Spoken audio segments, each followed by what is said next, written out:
নমরুদ বলতেছে এত মারাত্মক একটা স্বপ্ন দেখলাম, এটা বায়ুচরা স্বপ্ন হতে পারে না, মাথা গরম স্বপ্ন হতে পারে না, এই স্বপ্নের নিশ্চয় একটা অর্থ আছে, বলো তোমরা।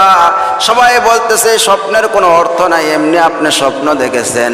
এমনি সময় রাজদরবারের একদম কানিতে বসে একজন মানুষ মাথা নাড়ায় আর বলতেছে, উত্থান পতন ভাঙ্গা গড়ার স্বপ্ন, এটা কোনো সময় মাথা গরমের স্বপ্ন হতে পারে না। আল্লাহু আকবার কোন। নমরুদ বলতেছে ওই ছেলেটা মাথা নড়ায় কেন? ওকে ডাক দাও, বলে হুজুর ওই হলো রাজাকার। ওই কি? ওই রাজাকার, ওই জঙ্গি, ওই আপনাকে মানে না, আপনাকে আল্লাহ বলে স্বীকার করে না। বলে এলা কথা পরে, আগে ডাক দাও।